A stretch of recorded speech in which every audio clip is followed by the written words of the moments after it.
aí, como vocês perceberam, é com muita animação que iniciamos mais um Passo Cultura, esse programa que foi feito para você.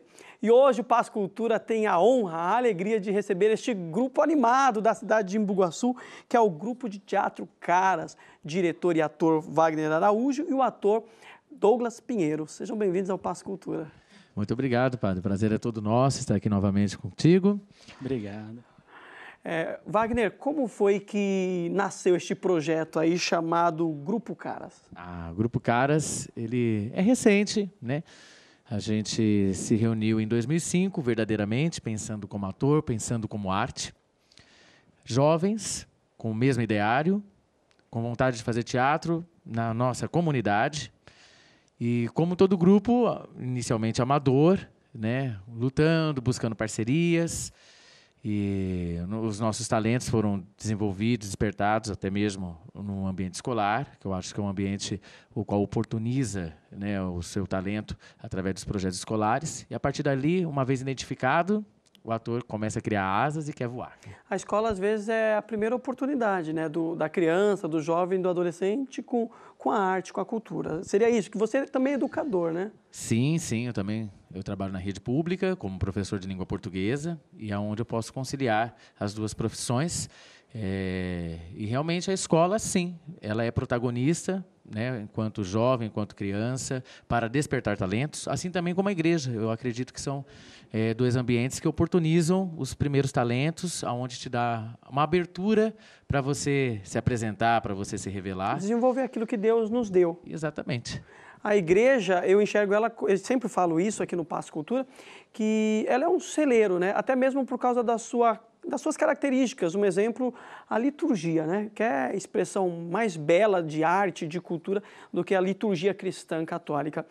Você disse que começou de maneira, vamos colocar assim, tímida, né? De maneira amadora, mas depois foi criando um corpo, foi formalizando isso. Isso, exatamente. A gente mora na Grande São Paulo, num município que é desprovido, né, das atividades culturais. E, a partir dali, a gente vai buscar conhecimento na capital. Eu iniciei através de oficinas, depois eu fiz um curso técnico, até iniciei uma universidade, mas por outras razões eu não consegui concluir, né? Hoje eu sou mestrando pela Universidade de Campinas, onde eu consigo aprimorar mais os meus conhecimentos e trazer isso para dentro do grupo e ajuda a gente a difundir cada vez mais o nosso ideário no grupo, né? Eu vou voltar sobre essa questão com você, mas eu queria saber quando é que o ator Douglas Pinheiros entrou dentro do projeto, né? Como foi que vocês se conheceram? Então, eu comecei a trabalhar com teatro na escola, né? Onde que todo mundo, a grande maioria, começa. Que foi né? aquilo que o diretor Wagner falou. E por incrível que pareça, assim, a nossa professora foi a mesma, né? Ela que despertou deu esse empurrão pra gente. Pô, vai, procura, corre atrás. Que idade você tinha, Douglas? Na época eu tinha 15 anos. 15 anos. 15 anos. Eu estava no primeiro ano e quando eu fui pro segundo, em 2007, eu encontrei o Wagner, né? A gente começou a trabalhar junto, dando pontapé inicial. O projeto era pequeno ainda, se encontrávamos poucas vezes na semana. E a partir dali a gente começou a trabalhar junto e desenvolver esse projeto. E hoje, graças a Deus... Essa é a realidade na cidade de Embu-Guaçu. Quando você fala de arte, de cultura, ou de teatro, né, dá a impressão, no primeiro momento, que é apenas um entretenimento, então não precisa gastar tanta energia, desprender tanto tempo, né? Precisa realmente estudar? Sim. Hoje, a gente vê que o mercado ele é competitivo, né? Existem inúmeros talentosos, tanto no talento de palco, na música, na dança. E você tem que correr atrás, tem que lapidar, né? A gente costuma até falar que o talento é uma pedra preciosa, que se você não vai fazendo um trabalho sobre ela... aperfeiçoando... ela vai perder seu brilho um dia. Precisa cuidar. Precisa cuidar. A gente costuma falar que o ator, né, uma busca de conhecimento constante, a gente está sempre em busca desse conhecimento, por mais que a gente mora um pouco longe, a gente está aqui na capital procurando... novos cursos, workshops... Professores, técnicos, tudo mais. E o teatro, acredito que, a exemplo da música, ele não se esgota, né? Não. O teatro ele vem com a sua origem de acordo com a história da humanidade e se manifesta até hoje. E hoje o nosso quadro do teatro no Brasil ele é imenso, né? Então, quando a gente fala em ator, a gente pensa em cinema, principalmente brasileiro, que está cada vez mais ampliado. A gente se pensa em novela, se pensa em TV, e a arte em si mesma, que é o Eu ia te palco. perguntar isso, né? Como é que você mede hoje a dramaturgia no Brasil de um modo geral? Como é que está o nosso país em relação a essa modalidade artística? Falar em arte no Brasil é um assunto que gera fórum, simpósio e muitas outras coisas. Porém, há uma possibilidade muito grande. Tem investimentos, federal, estadual, municipal. Hoje, o que está pegando bastante é a formação de grupos na periferia, né? A periferia dialogando com a sua própria comunidade, a periferia relacionando-se com o seu público local, Criando formando alternativas. público, criando alternativas e fundando suas sedes próprias. E ali desenvolvendo oficinas. Casas de cultura, pontos de cultura. Pontos de cultura, entendeu? Ora patrocinado, ora em parceria, ou pelas próprias Custeando a pernas. própria obra. Exatamente. Então, o Wagner ele endossa aquilo que nós já acreditávamos, né? Que a cultura, assim como o esporte, são ferramentas preventivas para aqueles jovens que estão em situação de risco, porque acaba criando uma ocupação, dando um direcionamento para essa galerinha aí que às vezes está distante dos grandes centros que são detentores da cultura, como por exemplo o caso de São Paulo, né? Aqui a capital, como o Douglas colocou, né? O centro de São Paulo, nós temos muitos teatros, nós temos espetáculos musicais, nós temos um grande repertório, só que às vezes distante no caso de Embu-Guaçu, distante de duas conduções. O nosso povo, a nossa juventude às vezes não consegue chegar. Como alternativa, a periferia, ela desenvolve esse trabalho cultural, artístico na sua própria realidade. Acaba oportunizando, né? Porque às vezes até a própria criança e o jovem nem percebe esse talento ainda. E quando vê uma apresentação nossa, quando vê uma atividade pontual, desperta, tem vontade, se aproxima e cria coragem, faz uma aula e ali quer ficar. Legal. Isso que eu queria refletir com você. Como é que está o teatro hoje em Embu-Guaçu e falar desse projeto que vocês desenvolvem na nossa cidade e que é muito elogiado pela população? A gente é um grupo mais pontual. Hoje em dia, a nossa profissão está se expandindo, há uma procura muito grande no mercado. E até mesmo no nosso município. A gente tem outros parceiros, outros atores, outras atrizes que trabalham por conta própria, em outras companhias. Nós temos uma ideologia, né, do teatro de grupo. E por tê-lo, foi firmado uma parceria com a prefeitura local, junto com a Secretaria de Cultura.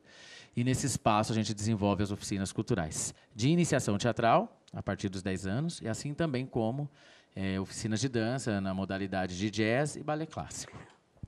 Qual a demanda? Tem demanda? Tem demanda, a procura é grande. Acho que se eu buscar mais recursos, esse público vai aumentar. O espaço é necessário que haja uma amplificação. Hoje nós temos assim cerca de 160 jovens envolvidos com teatro e dança dentro da Casa de Cultura, a qual somos responsáveis. Vocês trabalham as oficinas e depois da oficina concluída? Aí, ao término do módulo, são 4 meses, a gente faz uma amostra, tanto de dança como de teatro, para a comunidade e também para estimular novos talentos. Aí a procura aumenta. Aí nessa mostra participam os pais, amigos, os munícipes? Exatamente, o município vizinho também vem nos prestigiar. Bacana, bacana.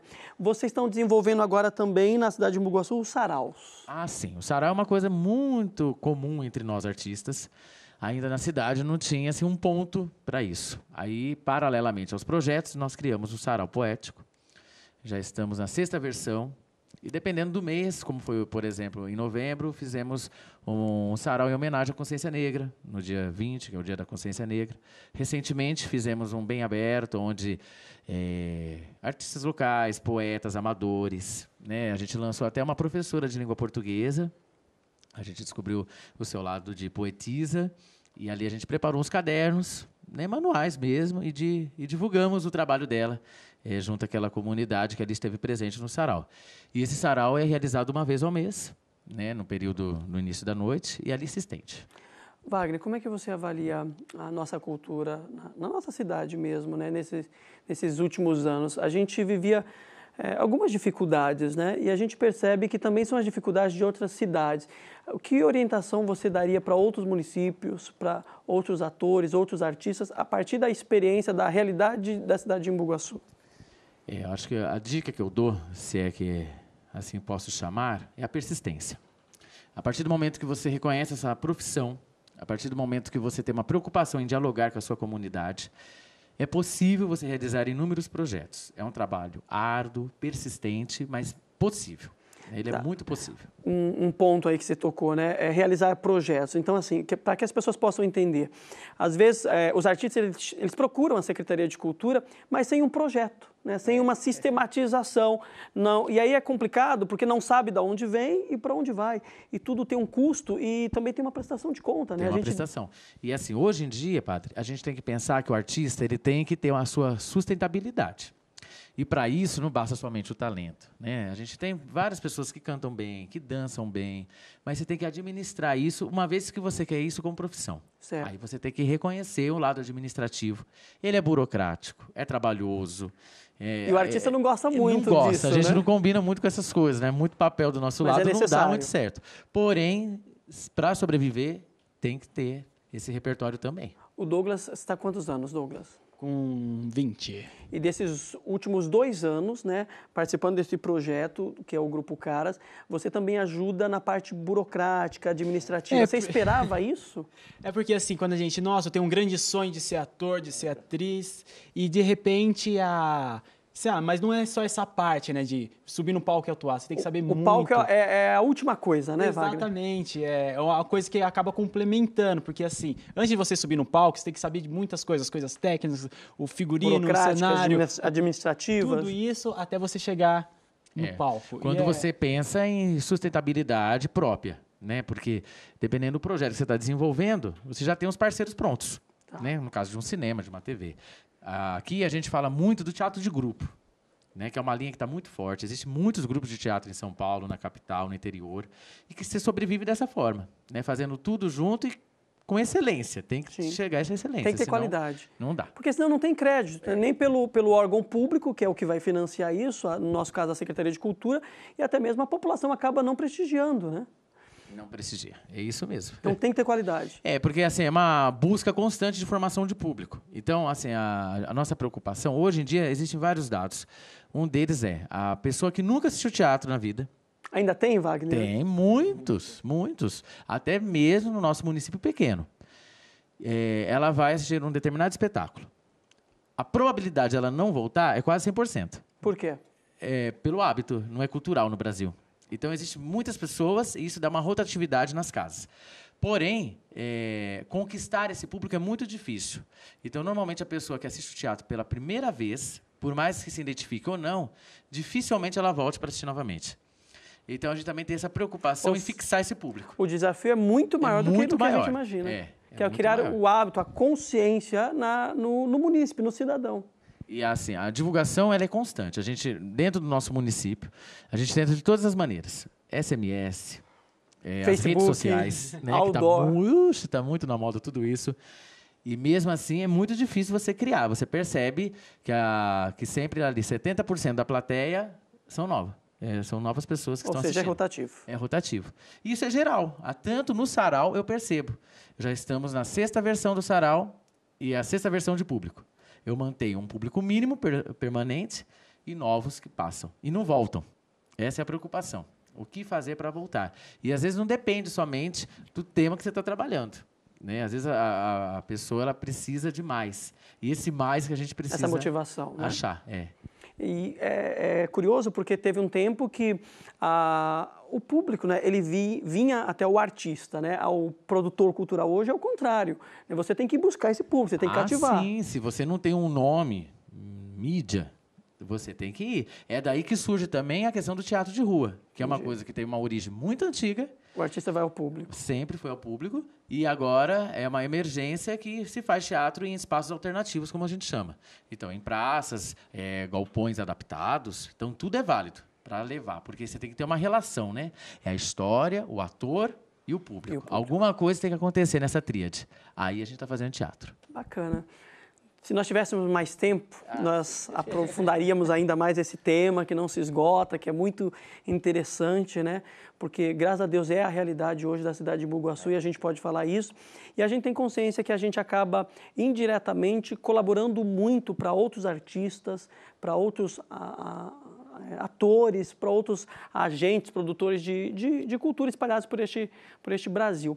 Em nome da população da cidade de Embu-Guaçu, muito obrigado pela existência de vocês, pela perseverança na cultura. A cidade de Embu-Guaçu hoje ela deve muito para o Grupo Caras. Vocês têm alegrado e colocado cor na nossa cidade, né? Deus abençoe estes projetos. Vocês trazem, vão concluir o Passo Cultura com uma demonstração disso tudo que foi dito, né? A gente tem um repertório bem variado, né? A gente não tem uma linha de pesquisa que dialoga profundamente com um determinado público, a gente mescla, a gente tem teatro infantil, tem drama, em estudo, os saraus, as mostras de dança, e hoje a gente vai trazer uma cena de um teatro bem popular, que é um teatro de mamulengos adaptado para o palco, de Ariano Suassuna, Torturas de um Coração. E agora do palco adaptado para a TV. Isso, e do palco agora para a TV.